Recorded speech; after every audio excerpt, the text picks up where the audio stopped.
What's up, squad? It's your Squid. Today's the last day of the month and I'm trying to get in as much money as I can to earn, because on the 20th of next month I will have already hit the threshold and everything. Like, the May payment is definitely coming, and so I want to make it as big a payment as I can. The way I did that earlier this month, the way I boosted my views and everything, was by a multi-part video, and I figured, you know, shamelessly, I would just do another multi-part video, because if it works, right? This was recommended to me after I watched the Dale Earnhardt videos. Like, people suggested I have a look at Petty, Richard Petty, I think his name is. Apparently his blue is what the king in Cars was, like the blue racer at the start, that like the climax of the movie is Lightning McQueen pushes him over, loses the race, sacrifices the piston cup to like help him finish his last race, blah blah blah. Apparently that character was based off the colour was based off Petty Blue. So here we are. It's probably going to be like a 8 or 9 parter. I'm not sure, but we'll see how we go. Before we get into it, I want to give a big shout out to my patrons. My patrons are awesome. Every single one of them. They're the bee's knees. They're the everything. They're amazing. They're brilliant. Special shout out now goes to CJ, who is one of my earliest patrons, one of my first ones. The 3 hats you see there have all been sent by him. I have a big hat wall. Have a look at my other videos and you'll see how many hats I have. But yeah, the Brewers, Badgers and Green Bay Packers hats are all from CJ, and he's a legend. He's awesome. So if you want to be like CJ, my PO box is in the description. You can send me a hat of whatever team you like and I'll put it on my wall. But yeah, I'll stop blabbing now. Let's get into it, shall we?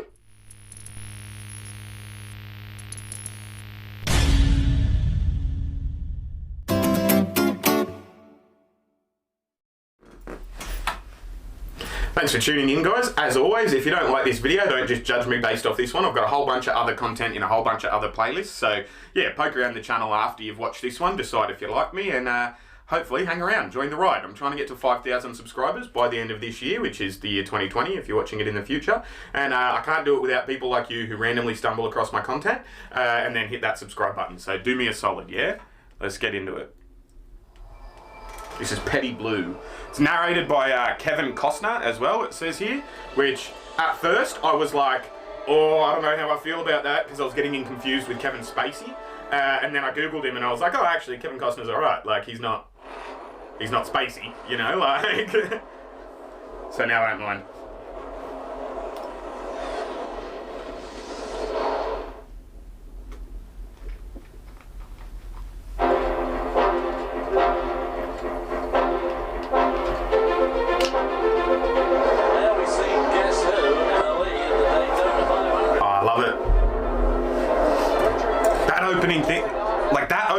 Like, it's a passion from childhood, obviously, you know, and they set that with the very first. I love a well-made documentary. I'm already pumped for this. This is sick.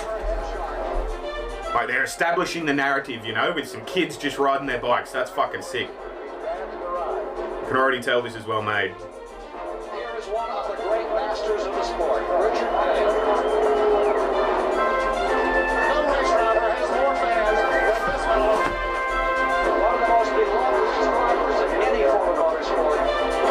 Killer mustache too. Is that a common theme? To be the best at NASCAR, you need a fucking banging mustache. Like, obviously it's just a product of the times, Richard Petty than Dale Earnhardt, but still. If Matthew DiBenedetto was to grow a mustache, I reckon maybe he'd race better. Go that extra step.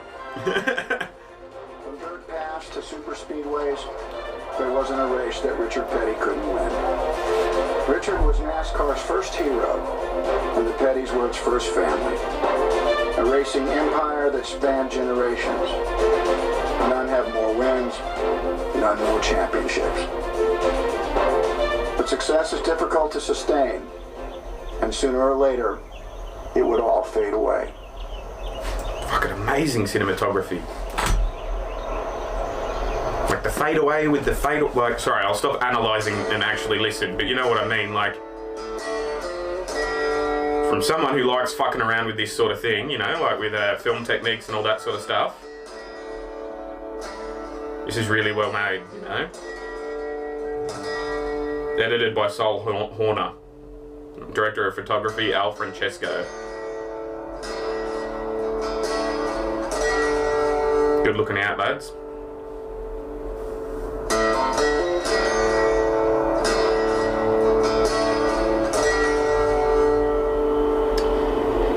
lot of what a producer does, they basically pay for everything. In a nutshell. That's why there's always a whole bunch of different producers. An executive producer is the one that maybe had the idea and organised everyone and got all the people into the right spots. You know, like, oh, we'll get this guy in to write it, we'll get this guy in to direct it, blah, blah, blah. Producers are the money. While the Petty name would one day be known worldwide, the family's North Carolina hometown didn't appear on many maps. Level Cross is a small southern town marked by whistle stops, crossroads, and backwoods. Looks beautiful. Although the world around has changed, life here has not. During the Great Depression, farmers worked the red clay fields until their hands were staying the same. I'll go back 10 seconds. It's a fucking beautiful part of the country, though. It looks like it. During the Great Depression, farmers worked the red clay fields until their hands were stained the same. It was a simpler time, but there was nothing simple about their way of life. For generations, she was using that musical instrument to wash her clothing. Sorry, I'll stop fucking doing horrible jokes and just watch. For generations, Level Cross is where the Petty family is called home. Now I'm just a simple guy, but there's one thing sure as shooting. I hate those folks who think that they're... We lived in a 3-room house on a dirt road, had no electricity, no telephone, no communications. You didn't know there was another world out there. So you lived in your world and you was happy as a Junebug because you had as much as the guy next door. A cornbread loving. Makes sense. It's a simple life. I raised Cain on Saturday, but I go. My brother and myself, we slept in a twin bed until really I got married, which was 21, 22 years old. So when you say we grew up together, we definitely grew up together. I can have a look at the abs on the left bloke. He doesn't fuck around, does he? They were very stern. They had certain rules. You knew what the rules were, and if you broke them, you got whopped. It was not a deal where we was abused by any way. We thought we was being abused, but we weren't. I would describe them as pretty strict parents, very loving, but it was not a shown love. Country boy, a cornbread. My dad was just a hot rodder, okay, and he had a couple of trucks. He did a lot of trucking. Sometimes he'd raise some pigs. Sometimes we'd raise tomatoes in the summer. He done a little bit of everything. Everybody do what you can. At that particular time was just trying to get along. Nobody trying to get ahead. They're just trying to make a living. That's it. There are lots of similarities between the like old school America and old school Australia. You know what I mean? Like the frontier style sort of like just living off the shirt off your like you know what I'm saying. You know what I mean? Like that sort of ethos for the country sort of pastoralist America and Australia is something that is shared, I think. An easily distilled corn whiskey that has been a staple of Southern life Moonshine. since the Civil War. I'll go back up because I was talking again as well. At the time was just trying to get along. Nobody trying to get ahead. They're just trying to make a living. One way to make a living was to make moonshine, an easily distilled corn whiskey that has been a staple of Southern life since the Civil War. Moonshine runners could make more in one haul than farmers made in a month. But getting it to customers was a risky business. I saw a car exactly like that today. I was on my walk down to 7-Eleven. That exact car, I don't know what type of car it is, but it drove past me, and then it drove past me again on the way back, and I did one of those full-on, like, as it was going past, because fuck knows what it is, but it was obvious it was a real old, fancy, nice car. Revenue agents patrolled the back roads, so bootleggers drove cars rebuilt to outrun them. That's just for the money. The most badass origin story for any sport. Revenue agents patrolled the back roads, so bootleggers drove cars rebuilt to outrun them. They drove for the money. Lee Petty drove to feed his family. He hauled liquor, there ain't no two ways about it. Mom and Richard and myself, a lot of times we get to ride with him in the night when he made his drops. And then even after that we got to go to the movies, so. Family Man looks less suspicious too. Just throwing that out there. A bunch of my uncles and stuff, they had some steels around. They did a little bootlegging too. You know, and you didn't think anything about it because... Just the pride in the oh, shut up, sorry. The whole neighborhood made liquor and they sold it, and if you didn't, you would go hungry, I'm sure.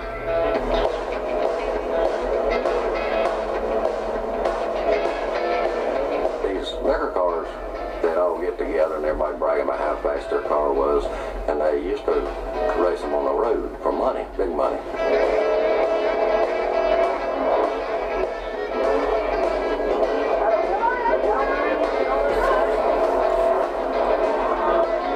Is that why the flag's checkered? Because it looks like sort of like a tree leaves? I don't know, maybe I'm just overthinking it. Them up so they could outrun the law. Then they got to souping them up and running each other on these little tracks or whatever.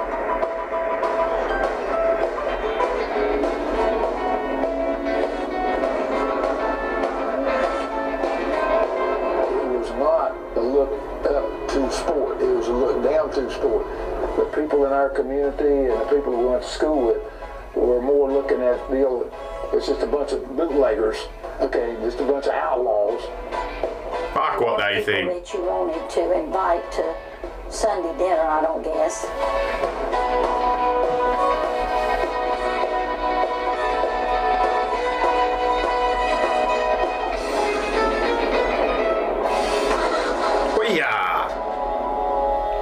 That was just a concrete wall. Racers were a rowdy bunch. Good old boys out to have a good old time. But stock car racing was unorganized until a part-time driver named Big Bill France headed up a new organization. The National Association for Stock Car Auto Racing. Hey, yeah. NASCAR turned racing into a series and gave drivers a chance to race for a living. It was the opportunity Lee had been waiting for. Good looking out. His Moonshiner experience making everyday cars go faster led to fast success. Alright, they're on the beach. Now we have a battle for the lead between Tim Flock in 91 and Lee Petty in 42. I always looked at him as being probably the smartest driver that I've ever seen, because 1 week... Every son's going to say that about their daddy, though. He wouldn't run hard, but he went on both weekends. He drove for a living. He didn't drive for somebody else. He knew that if he didn't finish that race, then we might not get to the next race. High stakes. Oh, well, we had to win. We go to the racetrack and we was lucky to have enough food and enough gas to get to the racetrack. That's the truth. We drove the race car to the racetrack. I drove a race car all the way near the Californian race. I drove all the way to New York race, Canada, everywhere. We didn't have no luxury at all. No trucks carrying the cars at that point. One of the first ones to make a living, Semis, sorry. for his family in racing. And when he decided to do it, he just went at it and made it work. When my dad worked on a race car, we were there helping him. Dale was in and out helping us, but he was almost like a third brother. I was the only guy in school that went home and didn't work on the farm. I went home and worked on a race car. Nice. I was building the engines in the car, doing the rear end stuff, doing the body work, you know what I mean, painting the car, or welding up the car, or building whatever it was. Daddy they were real strict. I mean, you know, you had to walk the line, and he spoke, you listened. He thought nothing about it because he grew up in the Depression. He grew up in hard times, and everybody took everything they could get. Absolutely. He was tough on Morrison Richard, very tough on him. And his mother tried to keep the happy medium, you know. But he was tough, and he liked being Mr. Tough. There is an argument that can be made for a stern, like one of the parents needing to have a stern role, you know what I mean? Like, good cop, bad cop type thing. He's the guy that put me out of business at Dodge in 57.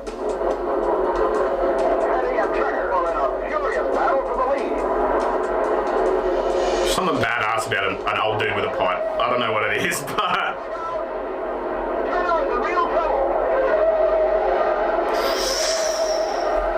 Yeah, that's unfortunate. When I told you we all lived together in the family, that didn't include Lee Petty. He didn't stay with us. Lee did not drink with us. I don't think that Lee drank. But Lee certainly didn't chase like we did. And so we socially were never ever together. He was a family man where a lot of them that come to the races, That beat was them, not me, by the way. they come to party and just, they had to have a race and they would run it.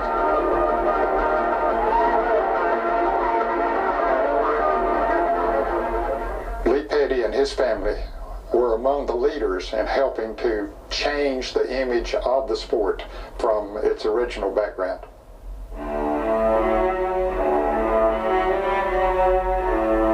Lee presented a family type image, and his family was always with him at the races.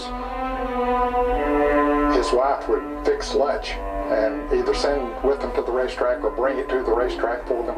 So it was a total family effort. Family affair. She was very supportive of my dad, no matter what he done. Whether he was farming or doing stuff legal or illegal, she went along with whatever the show was. Supportive wife. My dad, mom, and Richard and myself. This alarm's about to go off, so I'll just pause that. Had a tow car, he hooked it behind it, and off we go. We'd go to Charlotte or Richmond, or we wound up going to Pennsylvania. You know, and they said, man, you know, these people got paved roads and they got electricity and, you know, all this kind of stuff. So it really opened our world up just in a couple of 3 years. We went. Hey, that's where I am. That's Niagara Falls. Backwoods to see the real world. They're on the Canadian side, but still. All through my school years. I'm just going to pause it there, guys. We're 13 minutes into the doco, but I can't upload anything that's like anything longer than a half hour, so I'm going to try and break it up into like 15-minute videos and see how I go for there. But yeah, this was part one, right? So it's probably going to be a part, like, it's an hour and a half long documentary. It's probably going to be an 8 or 9 parter, but I hope you guys are in for the ride. I hope you enjoy it. I'll try and upload them as quick as I can. I'm going to try and get them all out in the one day, but we'll see how we go in terms of time of the day, because it's already 20 to 5, so we'll see how we go. But yeah, I'll try and get them all out for you. If you're watching this in the like they're already up, if you're watching this in the future and they're all already up, I hope you enjoy the ride. As I said before, these are my patrons. Please consider becoming a patron of mine. It's a lot more lucrative for me than ad revenue via YouTube. It helps me out greatly. I'm an American immigrant. Things are a bit hard at the minute in terms of, you know, the political atmosphere for American immigrants. And yeah, you'd be doing me a solid. But don't feel obligated. Obviously, watching my videos helps as well. I know it's a tough time and everyone's pinching their pennies, you know what I mean? So don't feel obligated. But yeah, let's get on with it. I'll move on to part 2. Thanks for watching, guys. I'll see you when I look at you, and you'll see me when you look at me.